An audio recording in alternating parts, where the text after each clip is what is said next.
బంగ్లాదేశ్లో జరిగిన అతి దారుణమైన సంఘటన ఏదైతే ఉందో, అన్ని మతాలు సమానమే, దేవుళ్ళందరూ ఒకటే అన్నందుకు ఒక హిందువు పైన అత్యంత దారుణంగా దాడి చేసి కొట్టి చంపి చెట్టుకు వేలాడదీసి దహనం చేసిన పరిస్థితి. నిజంగా హిందువులకు ఆ పరిస్థితి రావడానికి కారణం ఏంటి తెలుసుకునే ప్రయత్నం చేద్దాం. మనతో పాటు Nallakunta president, BJP president Prashant Joshi గారు ఉన్నారు. ప్రశాంత్ జోషి గారు చూసే ఉంటారు, హిందువుల పైన అతి దారుణంగా ఊచకోత చేస్తున్న పరిస్థితి బంగ్లాదేశ్లో. ఏం చెప్తారు దీని గురించి? ఫస్ట్ హిందువులందరూ కూడా ఒక కనువిప్పు ఇది మనకి. ఎందుకంటే హిందువులకి ఒక దేశం అంటూ లేదు. దీనివల్ల మనం తెలుసుకోవాల్సింది ఏంటంటే, ఈరోజు ఒక అమాయకుడు బలయ్యిండు. అతనికి చదువు లేదు, ఇంటిల్లిపాది మొత్తం ఆయన ఒక్క మీదే డిపెండెంట్ అయి ఉన్నారు. అట్లాంటి వ్యక్తి ఏం చెప్పిండు? సెక్యులరిజం గురించి మాట్లాడిండు. అందరు దేవుళ్ళు ఒక్కటే అన్నందుకు చంపేసిండ్రు. అది కూడా మా దేవుడు ఎక్కువ మీ దేవుడు తక్కువ అని కూడా అనలే. అందరి దేవుడు సమానము, మనం అందరం ఒక్కటే అన్నందుకు చంపేసి. అంటే ఒక మతం వాళ్ళు ఎంత క్రూరులు, ఎంత ఘోరమైన వాళ్ళ మైండ్ సెట్ ఉందో మనం ఆలోచించాల్సిన పరిస్థితి ఈ రోజు ఉంది. మనం ఏదైతే మాట్లాడుతున్నామో సెక్యులరిజం ఎక్కడ ఉంది? సెక్యులరిజం ఓన్లీ భారతదేశం ఒక్కదానికే, మన హిందువులు ఒక్కలే సెక్యులరిజం పాటించాలా? వేరే ఎవరికి హ్యూమానిటీ అనేది, మానవత్వం అనేది లేదా? మీరు అర్థం చేసుకోవాలి, హిందువులందరూ కూడా మేలుకోవాలి.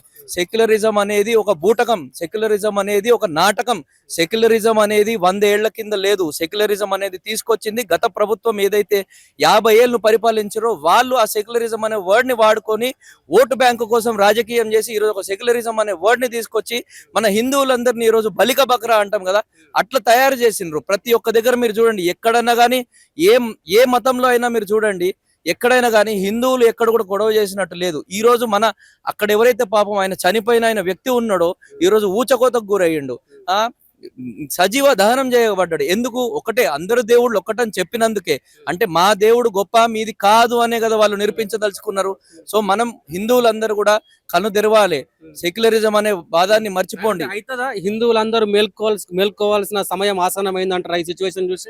హిందువులందరూ మేల్కొనాలి అంటే ఇంకో 100 ఏళ్ళు పడుతుందేమో అనిపిస్తుంది. ఎందుకంటే ఇంతవరకు కూడా మీరు చూడండి, పాలస్తీనా గురించి, ఒక చిన్న గాజా స్ట్రిప్ గురించి రోడ్ల మీదకి వచ్చి ప్రతి ఒక్కరు జెండాలు పట్టుకొని వేరే రిలీజియన్ వాళ్ళు ఏదైతే రోడ్డు మీద ఈరోజు ధర్నాలకు దిగుతున్నారో, ఎక్కడో అయినది భారతదేశంలో వాళ్ళు జెండాలు పెట్టి తొక్కిస్తున్నారో, మన హిందువులు ఇంతవరకు మేలుకోవట్లేదు.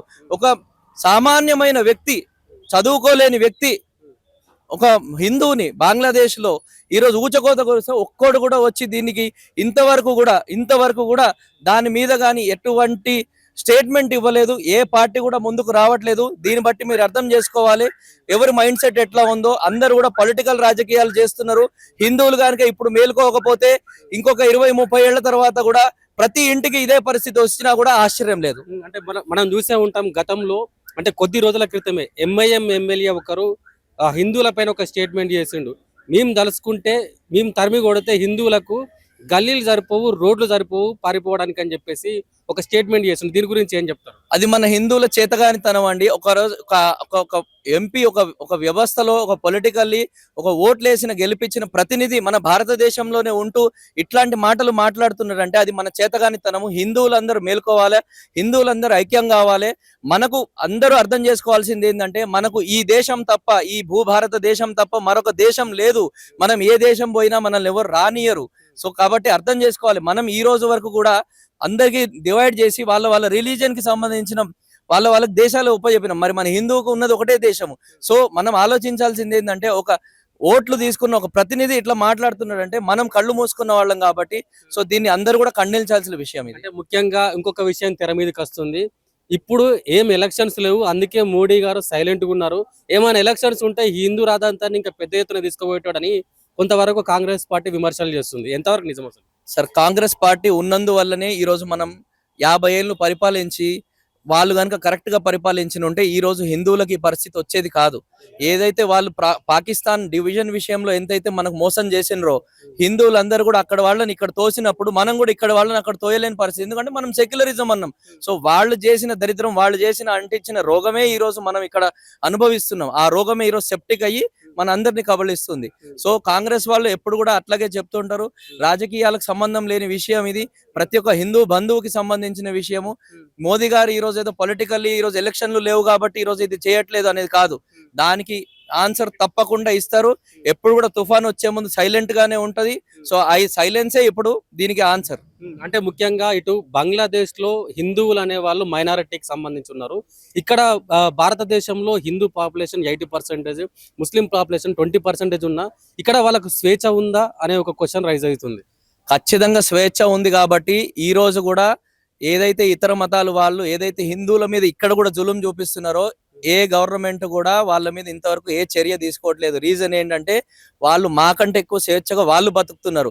ఈ రోజు ఏదైనా చిన్నపాటి గొడవ అయ్యి ఎవరినన్నా వేరే మతం వాళ్ళని జైల్లో కూర్చోబెడితే వాడి తప్పు ఉన్నా కూడా 100 మంది వచ్చి వాడిని బయటకు తీసుకుపోయే పరిస్థితి ఉంది. సో ఎవరు ఈ రోజు స్వేచ్ఛగా ఉన్నారు, ఎవరు లేరు అనేది మన వాళ్ళందరూ ఆలోచించుకునే పరిస్థితి ఇది. సో ఏం చెప్తారు ఫైనల్ గా? అంటే మీరు అందరం కళ్ళకు కట్టినట్టు చూసాం, అతి దారుణంగా ఈడ్చుకెళ్ళి చెట్టుకు వేలాడదీసి దహనం చేసిన పరిస్థితి. నిజంగానే ఇలాంటి సిచ్యువేషన్ వాళ్ళకన్నా ఫేస్ చేయాల్సిన అవసరం ఉంటుందా ఫ్యూచర్ లో మళ్ళీ హిందువులకి? ఖచ్చితంగా ఇక్కడ నుంచి ఈ రోజు నుంచి పట్టుకొని ఇంకా 20-30 ఏళ్లలో ఒకవేళ మనం ఈ రోజే కనుక కనులు తెరవకపోతే మన పరిస్థితి కూడా ఇదే ఉంటది. ప్రతి ఒక్క ఇంటి నుంచి ఎవరికి సేఫ్టీ ఉండదు. ఎవరి లైఫ్లు ఎట్లా వాళ్ళ లైఫ్లు ఎట్లా పోతాయి అనేది కూడా ఎవరు చెప్పలేము. కాబట్టి ప్రతి ఒక్క హిందువు మేలుకోవాలి. ప్రతి ఒక్కరికి ఒక్కటే చెప్తున్నాను, అందరూ రండి, బయటికి వచ్చి స్వచ్ఛందంగా రండి. ఎవరో చెప్పాలి, ఎవరో పార్టీ కాల్ ఇవ్వాలి, ఏదో ఒక ఆర్గనైజేషన్ కాల్ ఇస్తే కాదు. ప్రతి ఒక్కరు ఒక ఎంపీ, కాంగ్రెస్ ఎంపీ పేరు తీసుకోవద్దు, పాలిస్తానీ బ్యాగులు వేసుకొని వాళ్ళకి సపోర్ట్ చేసింది. ఈ రోజు ఎందుకంటే మనం ఒక హిందువు చనిపోతే బ్యాగులు కాదు ఒక బ్యాడ్జ్ కూడా కట్టుకొని తిరగలేని పరిస్థితిలో మనం ఉన్నాం. అక్క చూసే ఉంటారు, హిందువులను ఊచకొతకు వస్తున్నారు బంగ్లాదేశ్ లో. ఎందుకు ఇంత దారుణమైన పరిస్థితులు ఎదుర్కొంటున్నారు హిందువులు బంగ్లాదేశ్ లో? యాక్చువల్ గా ఇది మొత్తం కాన్స్పిరసీ నడుస్తా ఉంది అక్కడ. ఎందుకోసం అంటే సెవెరల్ ఇంటర్నేషనల్ మొత్తం ఇంటర్నేషనల్ లెవెల్లో ఈ యొక్క కాన్స్పిరసీ నడిపిస్తున్నారు. చైనా అండ్ అమెరికా చేసినటువంటి కుట్రలో భాగంగా ఇవాళ భారతదేశాన్ని అంతర్జాతీయంగా ఎదగనీయకుండా చేయడంలో కుట్రనే ఇది భాగం.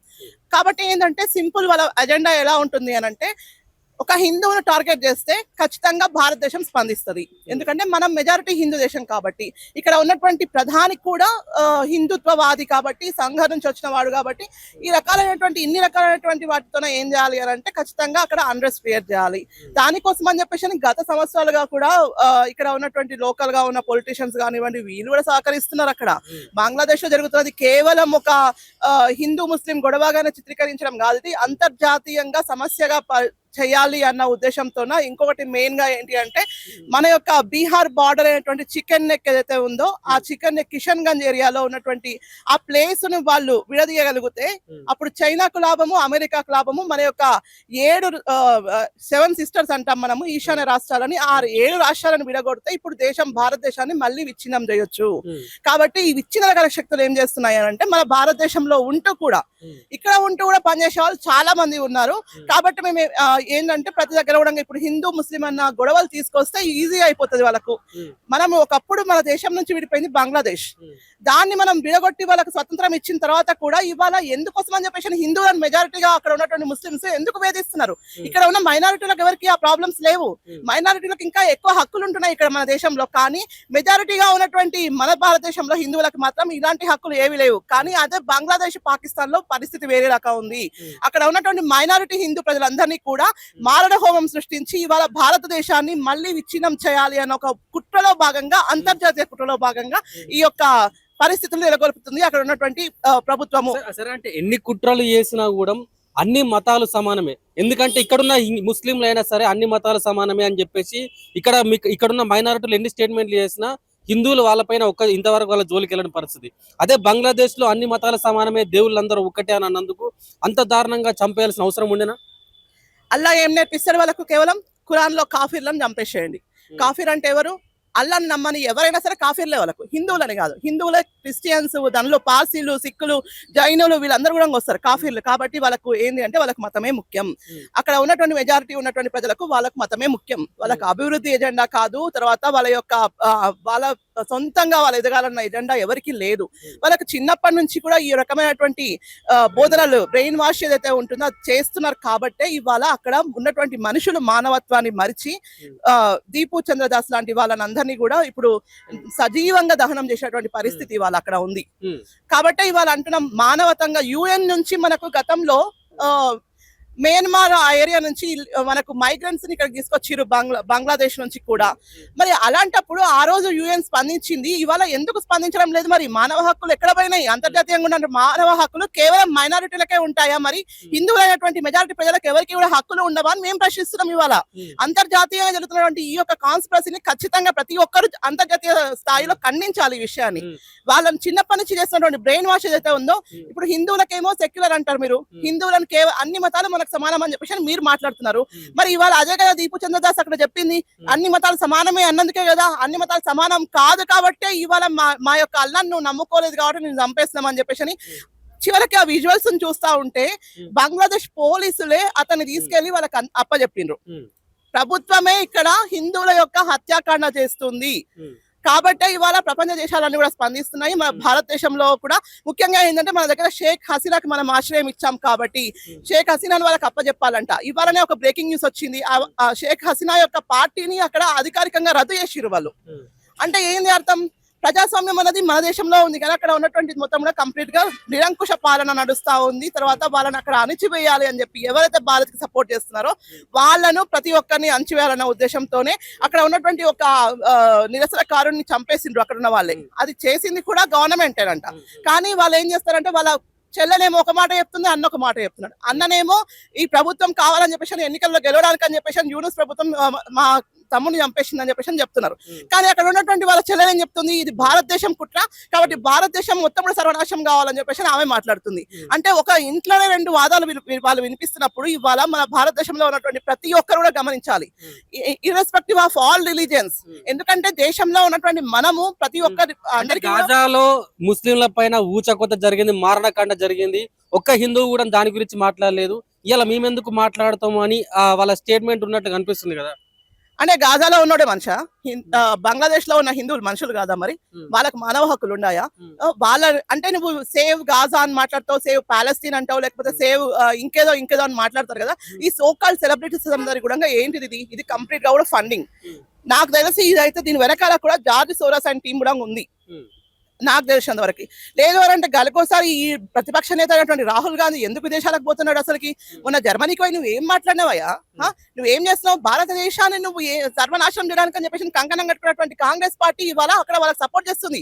వెస్ట్ బెంగాల్ లో ఉన్నటువంటి మమతా గవర్నమెంట్ కూడా సపోర్ట్ చేస్తుంది కాంగ్రెస్ పార్టీ. కాబట్టి ఇవాళ చెప్తున్నాం భారతీయ జనతా పార్టీగా మేము 100% ఉన్నటువంటి హిందువులకు సిఏఏ ఎందుకు అమలు చేసినాం మనం ఇక్కడ?